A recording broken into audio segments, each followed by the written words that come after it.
everybody, it's John, your Indian Cinemaniac, with another 10ish-minute review. So, okay, here's the deal. So, I reviewed a couple of films, I reviewed a TV show, and now I put out on the community poll, give me one film that you guys want me to watch or review. And again, we're not doing a lot on the big show, so this is just me doing my 10ish-minute thing. So, we're doing something else on the big show where I took some movies from the movies I reviewed, and I picked ones that I think the other group would really like. And that's been on a wheel. And the first film we're going to watch is 12th Fail, which I loved. So, this is the first review of all the films that you guys have recommended in that community poll. So I just want you to know that. And right now, I've got a list, I think, of about 18 or so. And I'm trying to go through them and find out if they're streaming. And I would say 90% of them are streaming. The only issue is some of them are only available on YouTube, and they're just lousy um, versions, quality. So if I have to watch them, I will, but I should be able to knock out a bunch of these. So I've already picked one, and I picked one for two reasons. One, I saw the trailer for this film, and it looked like a movie that I would enjoy, especially with the cast that was in it. And I also, because Wolverina Pagan picked this film, and she's been a long time viewer, a loyal viewer, and has been really helpful giving me access to some films that I can't get here. So that's why I picked that one too. So the first film I'm going to review from the viewer poll is Dil Dhadakne Do from 2015. And it's directed by Zoya Akhtar, who also was the writer. Now, this cast, and I know most of this cast because I've seen them in a lot of stuff. Anil Kapoor, who I saw in Slumdog Millionaire, right? But I've just recently seen him in Fighter and Animal. Priyanka Chopra, who obviously she does a series here. I think it was called Quantico about the FBI, but I've seen her in a lot of stuff too. Barfi, which I thought was great. Agneepath and Seven Khoon Maaf, where she played basically a serial killer. Um, Ranveer Singh, who I always get confused with another actor, but I've seen him in three films: Gully Boy, Padmaavat in '83. Shafali Shah, who I looked at her films, and I don't think I've seen any of them. Anushka Sharma, who I've seen in a lot: PK, Sultan, and Pari, which was a horror film. Farhan Akhtar, who actually directed Dawn 1 and 2 and Dil Chada High. Vikrant Massey, who I've just become a huge fan of. He's really not in this film a lot. It's got to be one of his early films. But obviously, I saw him in Mirzapur, and he was great, although not in it as much as I would have liked. 12th Fail, which I thought he was fantastic, and Death and Gunge, and he was also great in that. So I love the fact that I knew almost the entire cast in this film with and there was one special thing that happened in this film that Wolverina did not tell me about before I watched this film, because the one thing I noticed from the list that all the films you guys picked, there wasn't an Amir Khan film. And apparently, you guys are trying to make some kind of point because you know what a big fanboy I am about Amir Khan. You put some SRK films on there who I'm a big fan of, but you know me and Amir Khan. Well, in this film, unbeknownst to me, Amir Khan's in the film. And it's funny because, okay, for those who haven't seen the film, or for those who have, you know that it's taken from the perspective of the dog Pluto, and the dog is voiced by Amir Khan. And it's funny because when the dog started talking, now remember, I didn't know Amir Khan was in this film because they don't list him in the opening credits. They list him in the end credits. Um, I heard his voice and I'm going, wait a minute. I know that voice. I go, that's Amir Khan, isn't it? So I waited till the end of the film, and of course it said, thank you or much appreciation, Amir Khan. I can't remember exactly what it said. So that was great. I loved it. I wish he was in it, but that's thank you, Wolverina, for that. A little treat for me. She's not as big an Amir Khan fan as me. and I think she did that purposely. So thank you. So this film, I really enjoyed this film because it reminded me very much. This film, for those who don't know, is about a older couple who is celebrating a wedding anniversary, and they bring their family and friends onto a cruise to celebrate. That's the thrust of the story. Okay. But what I really liked, it's a comedy and it was very funny, although it had serious moments in it. But even that, even the serious moments weren't super serious like I've seen in a lot of these Bollywood movies where the tonal shift is just so drastic. It wasn't like that. And I'll explain that. But my family and I, my entire family, went on a rock and roll cruise. It was a 1950s cruise where they, you dressed up and they had these old bands there. It was where the Beach Boys played, Chubby Checker played, but a lot that this movie just reminded me of that trip because all the different personalities, all the different in-laws. So I'm laughing the whole time. In fact, I told my mother, Ma, you got to watch this film. I really think you're going to like this film. So, okay. So the story. Now, look, I'm going to give the story like I'll give it a 3. The story was okay. You've seen this a lot. This isn't the first time you've seen a story like this.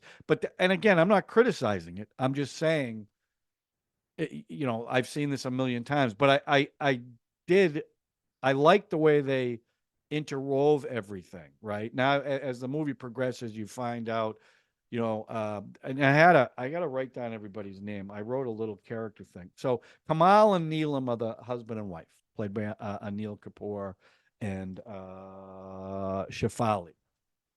He's a very wealthy business owner. His son works for him. His daughter doesn't.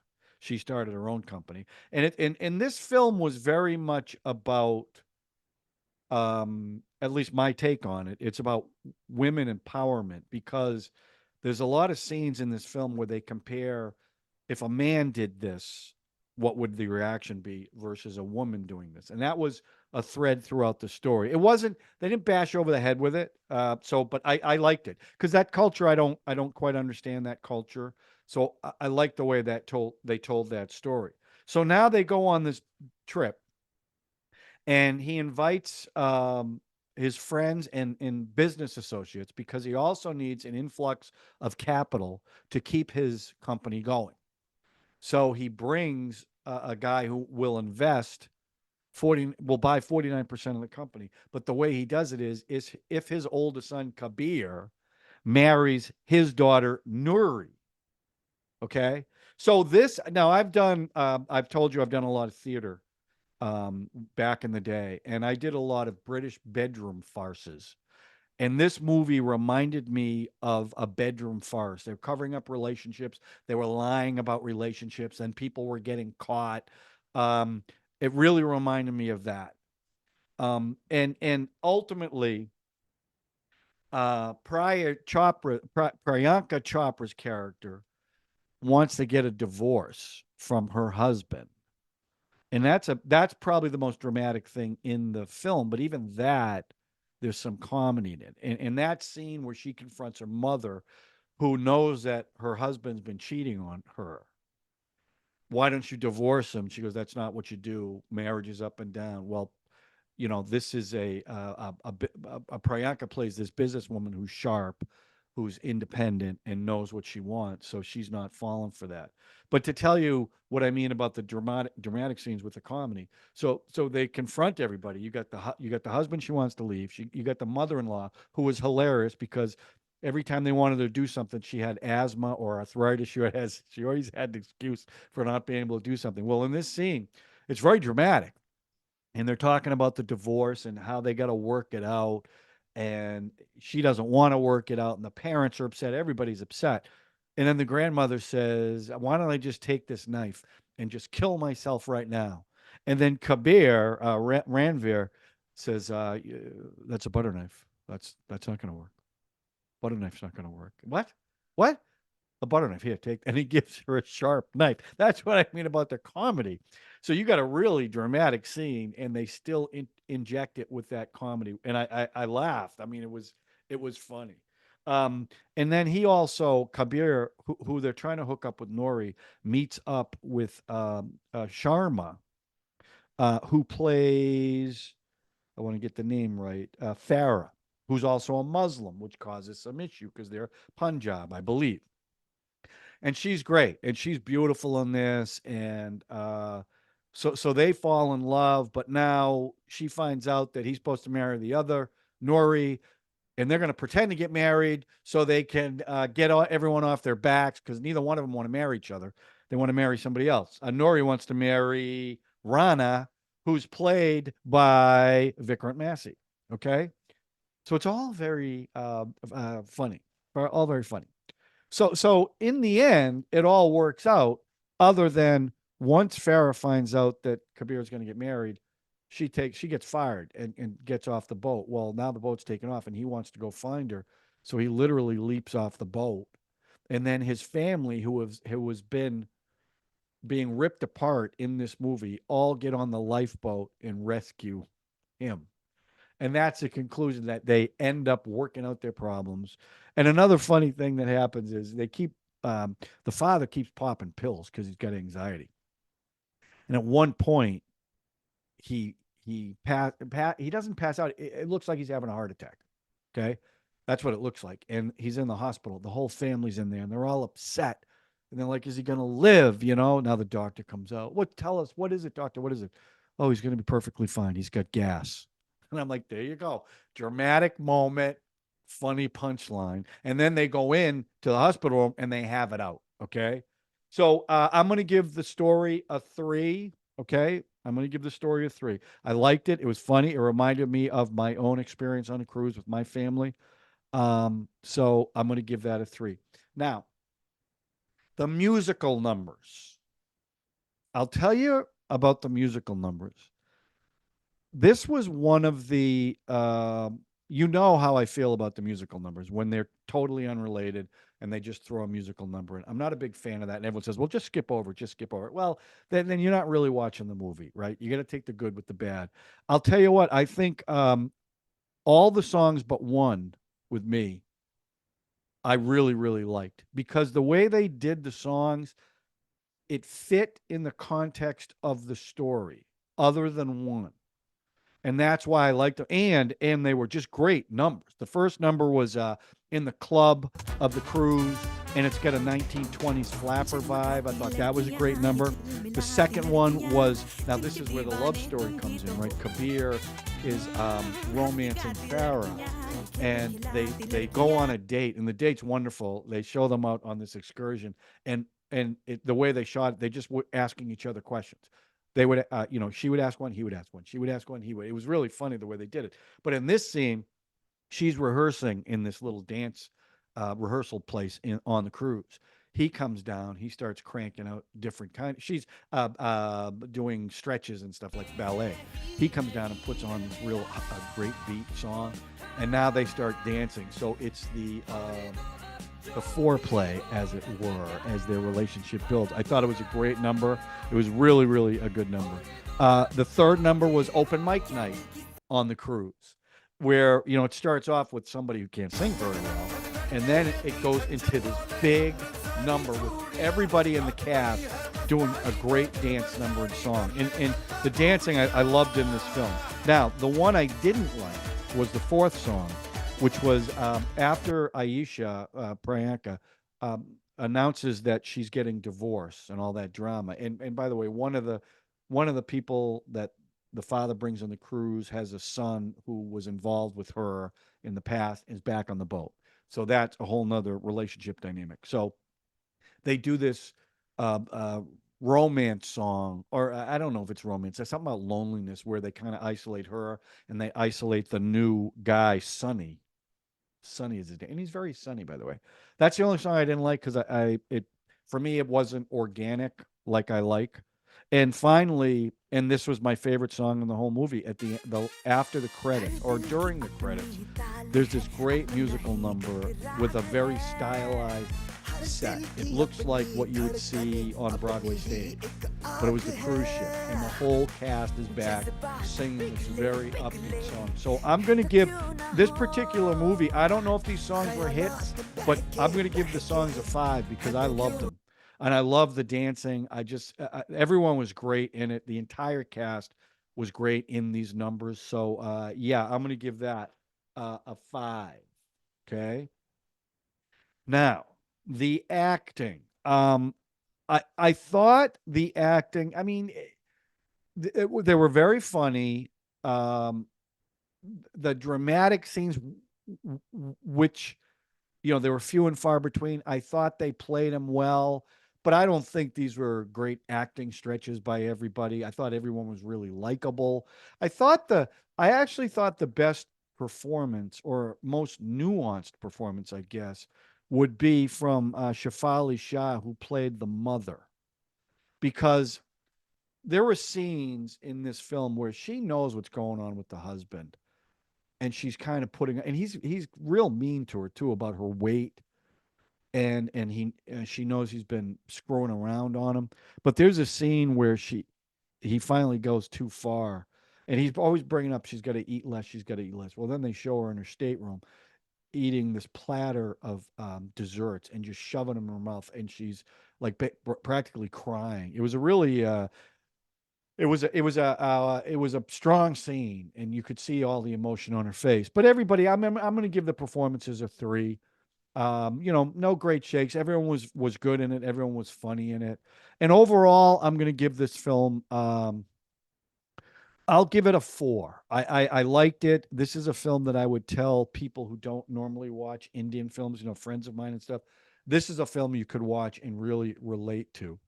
Now they always say to me, and I thought about this just recently, actually. Well, it's almost 3 hours.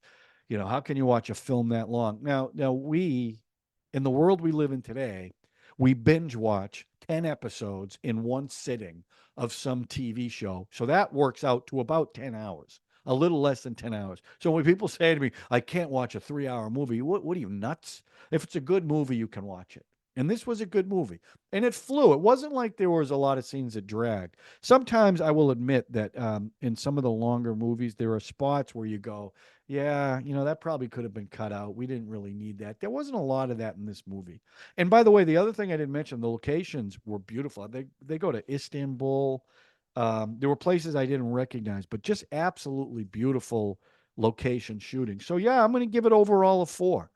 I really enjoyed it. Wolverine, thank you. And that little nugget of Aamir Khan at the end. And that was kind of a strange thing too, that it was the dog narrating throughout the movie. I mean, so it was kind of fantastical. And I read some of the reviews, and people did not like that. It didn't bother me. I thought it was actually kind of cute. Yeah, I know. And I got to tell you something. As far as dog performances go, this was the best dog performance I have ever seen. That Amir Khan com- just always continues to surprise me. So thank you for that, Mr. Khan, King Khan. Oh no, that's Shah Rukh Khan, isn't it? I don't know what Amir's nickname is. But yeah, I really liked it. So it was a fun movie, and we've been watching some pretty, like Paranbu was a very, very tough movie to watch. I loved it. I absolutely loved it, but it was a tough watch. So watching a movie like this that didn't have that real dramatic tonal shift, I really appreciate it. So this is a great way to start this off. And I looked at a lot of the movies that you guys have picked, and I'm trying to watch the trailers, and that's the kind of the order I'm going to go. What kind of resonates with me, and availability of it, obviously. But so that's how I'm going to do that. And like Airlift is one, Akshay Kumar, who I really like. There's an SRK film too where he plays a well, it's a stalker. I mean, it's a stalker. The person who wanted me to watch it described it as something else, but it's a stalker. I saw the, excuse me, I saw the trailer, and I saw the TV show The Romantics, and he was a stalker. Uh, but that's it. Let me know what you guys think about this film in the comment section. And I appreciate you guys responding to the community poll. It's fun and I'm starting to get to know you guys too, which is fun. I like that. So keep watching. I got it. I say this every time, but I want you to know I don't take this for granted. I really love doing this, and I love the back and forth. Even some that weren't very happy with me and unsubscribed because they didn't like my take on Bada High Doe, which I knew that was probably going to happen with some people. But like I told that person, I got to be honest. And if I'm not honest, then there's no point in really doing this. Anyway, that's it. That's my soapbox. Thanks for watching, everybody. And we'll talk to you soon with another 10ish minute review right from the community poll. Thanks for watching.